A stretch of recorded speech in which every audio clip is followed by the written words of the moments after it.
You are listening to episode 1 of the Podfather Show with your host, the Podfather. Nancy Pelosi calls for canceling the presidential debate between President Donald Trump and presidential hopeful Joe Biden. Joe Biden's response and more in this episode of the Podfather Show.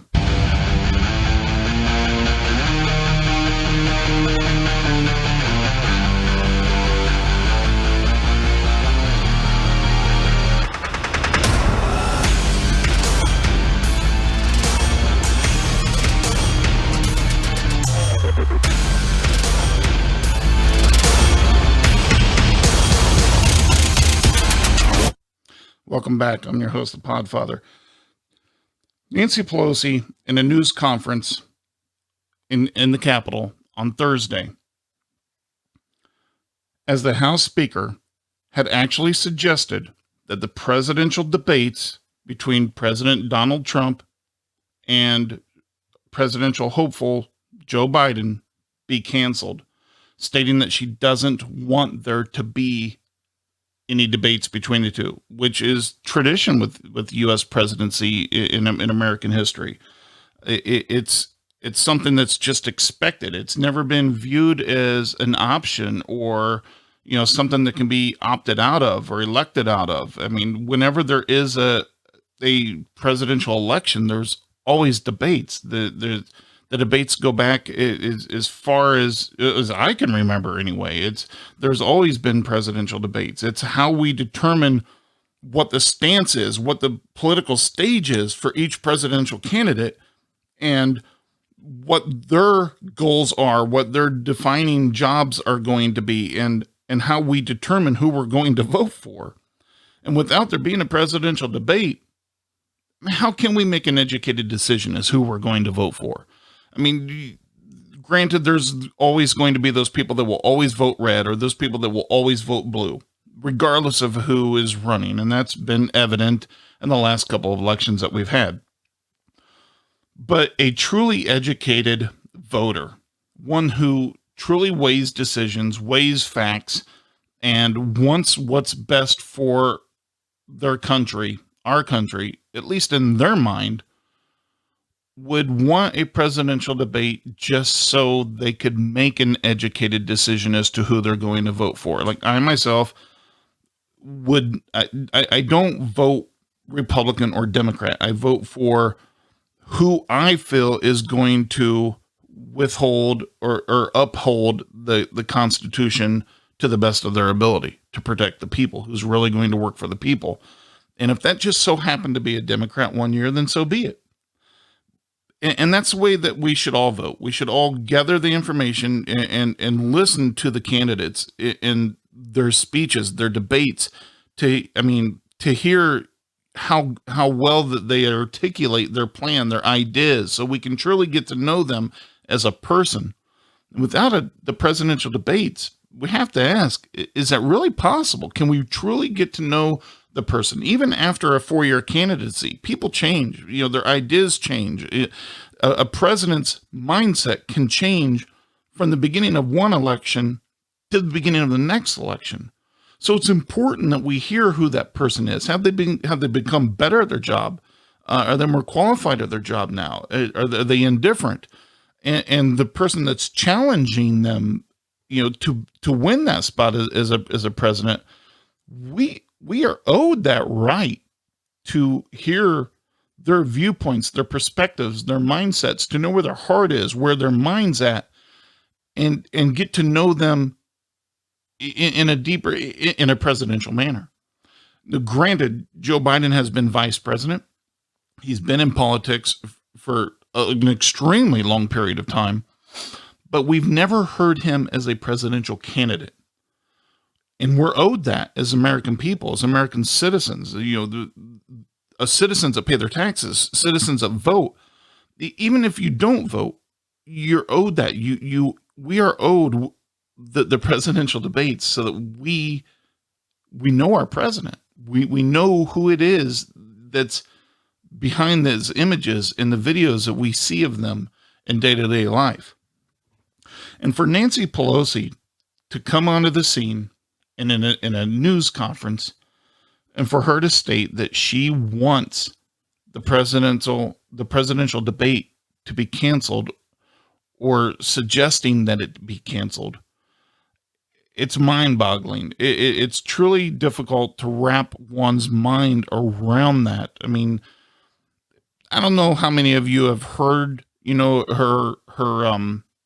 her statement in this news conference. We have it here. We're going to be playing it here a little bit later. So hold on and bear with us. We're actually going to get to it and play it here a little bit later.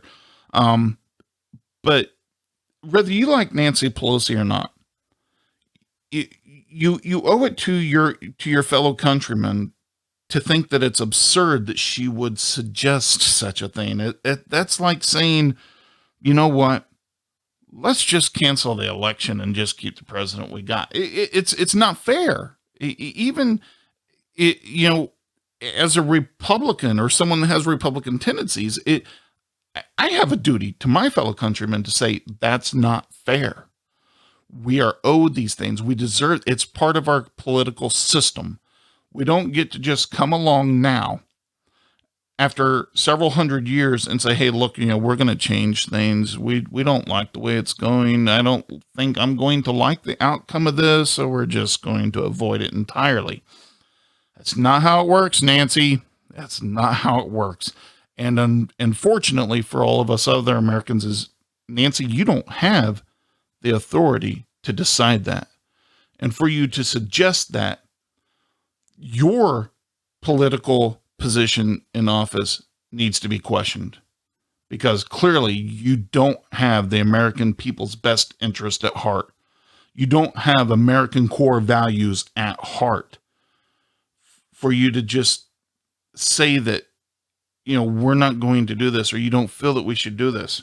Well, Nancy went on to say in this news conference that she didn't want this to be told to Joe Biden, which is a joke. She knows it's going to get to Joe Biden. She's probably even said it to herself, to Joe Biden. So let's face it. The reason why she's saying that is more than anything probably just to cover her tracks, and just in case, something were to, the circumstances were to play out where there wasn't a presidential election or a debate, or they were canceled for whatever reason. She's covering her tracks, trying to protect Joe Biden's interest and stuff. That's obvious. We can all see that. Proving such as another story, but I mean, it's evident. It's clear why she had said that, because she should know in her position, especially as a politician, anything she says publicly is going to get to the other candidates, the other politicians around her in her circle. Nancy had actually said, and her exact words were, and I quote, "I don't think there should be any debates," end quote. Going on to add that she doesn't want the debates to become an exercise in skullduggery. I have to admit, I was a little bit dumbfounded there. I was stumped. I mean, I kind of got the gist of what skullduggery had meant, but admittedly, I did have to look it up. And what she's saying is, well, the definition of skullduggery is underhanded or unscrupulous behavior, trickery, swindling, fraudulent. So she doesn't want the debates to become trickery. She doesn't want the debates to become unscrupulous behavior. She doesn't want the debates to become fraudulent. Well, how would a presidential debate become trickery, swindling, or fraudulent unless you just weren't going to have them? I would really like Nancy to be held accountable to her statements and be forced to explain this in more depth, with more meaning and more meat and substance to her statements. And as a politician, which is supposed to be representing the American people, she kind of owes us that. She owes us a deeper explanation of her statements. And she also went on to say, "I wouldn't legitimize a conversation with him," meaning President Trump, "nor a debate in terms of the presidency of the United States." So she wouldn't legitimize to make legitimate. She wouldn't validate a debate with him without giving any explanation as to why, other than saying that she doesn't want it to become skullduggery. She kind of had accused President Trump of doing some of these things with Hillary Clinton, which I watched all of that live. To my recollection, it was kind of the other way around, with Hillary Clinton being given the debate questions in advance and having them handed, in her hands during the live taping of the debate. If anyone was, could be accused of skullduggery in the debate, it would have been the Democratic Party in the 2016 election. So if President Trump wasn't found, which is kind of surprising with all the things the Democrats have accused him of over the last 4 years, it's kind of surprising that they haven't accused him of trickery in the debates. The one thing that is proven, one of the many things that is proven that the Democrats have indeed done, but they haven't accused him of that. And that's actually kind of surprising, come to think of it. It's one of many things or they have accused him of many things. That's one of the things that they haven't accused him of. But we're going to play a recording now. We're going to play a short snippet of the Nancy Pelosi audio recording showing or where she was speaking this. We got a short snippet here. We're going to go ahead and play that.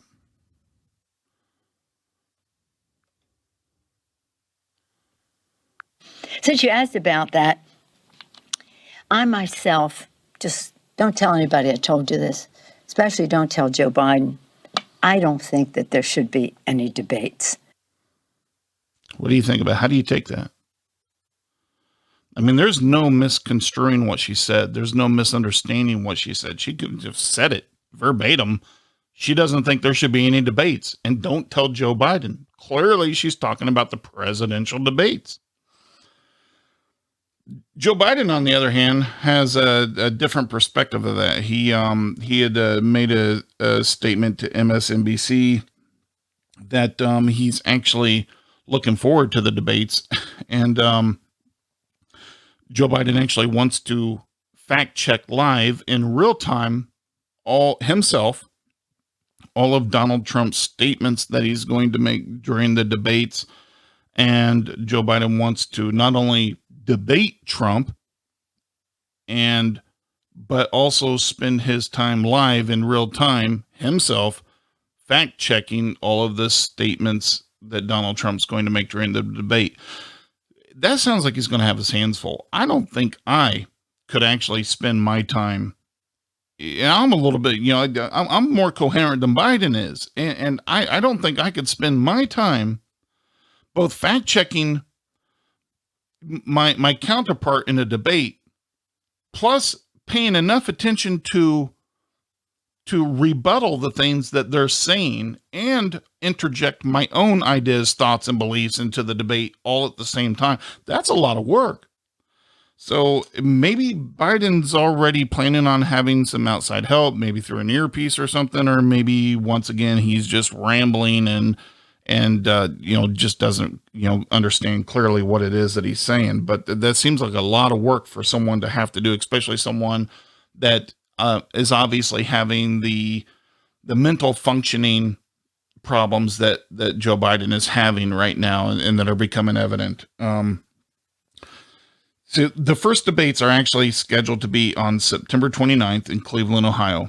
And so Nancy Pelosi had come out just a little bit more than 30 days, just a little bit more than a month before those debates are scheduled, making this statement. And we're going to go ahead and play the entire clip here. This is a little bit long, but this is the entire clip, so nothing can be taken out of context. Here we go. Asked about that, I myself, just don't tell anybody I told you this, especially don't tell Joe Biden. I don't think that there should be any debates.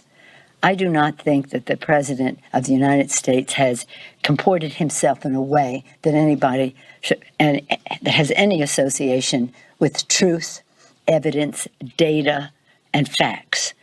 I wouldn't legitimize a conversation with him nor a debate in terms of the presidency of the United States.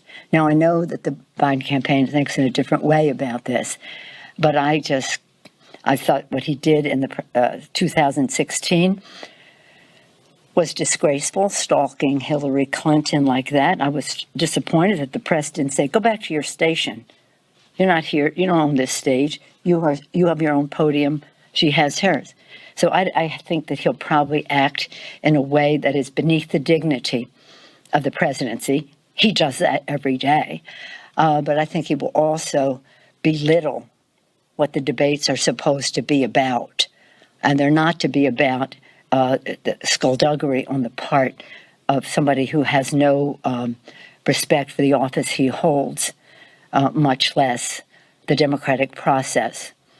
Why else would he try to undermine the elections in the manner in which he is doing?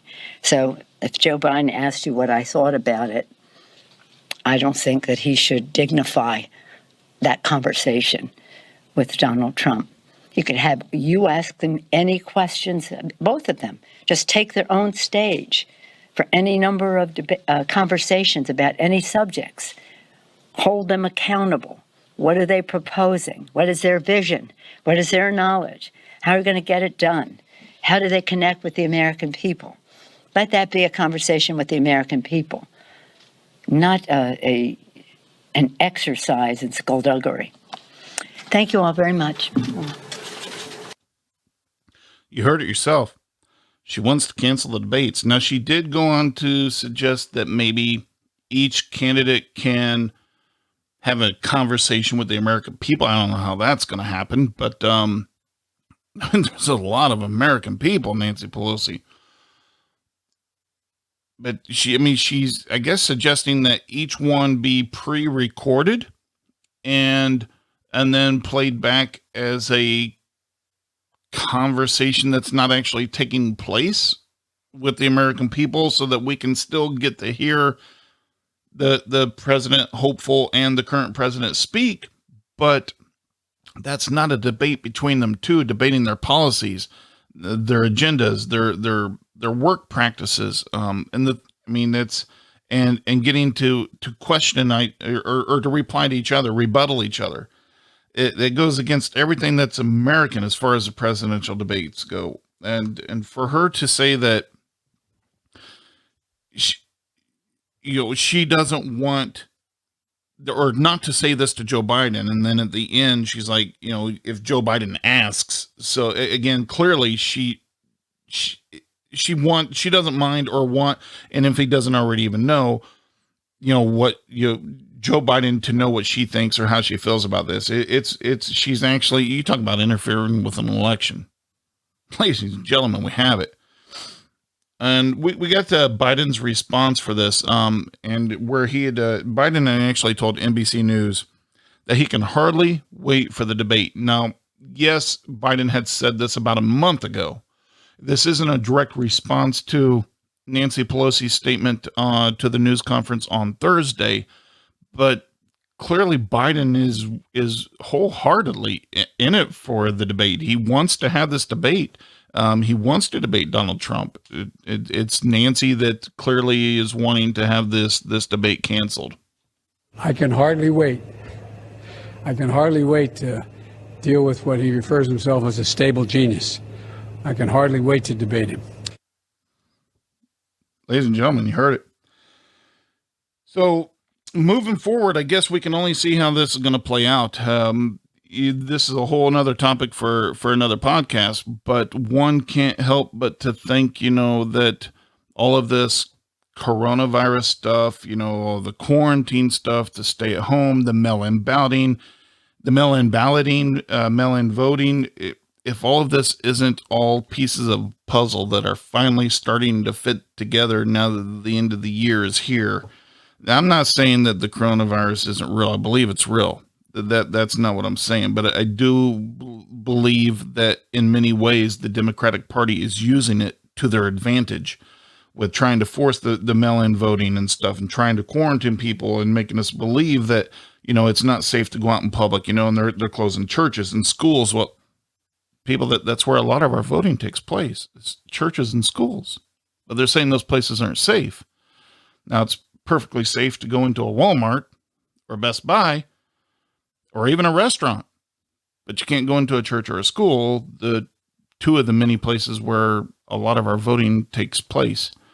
So when you kind of consider things and kind of fit all these pieces together, it's easy to reason that this is all just part of their plan. They're manipulating the current events for their agenda, which is to prevent Joe Biden from being on a stage in front of the American people debating with President Trump live, because they know that he isn't coherent enough, and possibly, I mean, I'm not a doctor, I can't diagnose him, but possibly even suffering from dementia, which does seem obvious. And making that realization known to the American people that Joe Biden isn't mentally fit to be president of the United States, which is something ironically, the Democratic Party had accused Trump of in the beginning of his term, back in the beginning of his 4-year term. So that would also make them hypocrites for, to avoid that situation. So what better way to avoid having to discuss that situation? So what better way to hide that fact and not bring that realization to the forefront in front of the American people on live TV than to just avoid the debates altogether? And if they are able to have pre-recorded debates with Joe Biden, well, then they can edit that stuff together to the moon and back and record that stuff for weeks to get it right, and to where they can hide all those incompetencies and not reveal it to the American people. So, but my idea is that the presidential debate should still go on, and Nancy Pelosi should stop being such a hypocrite and quit trying to change the way that we do things, and to leave the president alone and allow him to do his job, leave the election and the debates alone, and allow the American political system to go on as it always has and as it always should. I am the Podfather, and this is the end of the Podfather Show. Thank you for listening.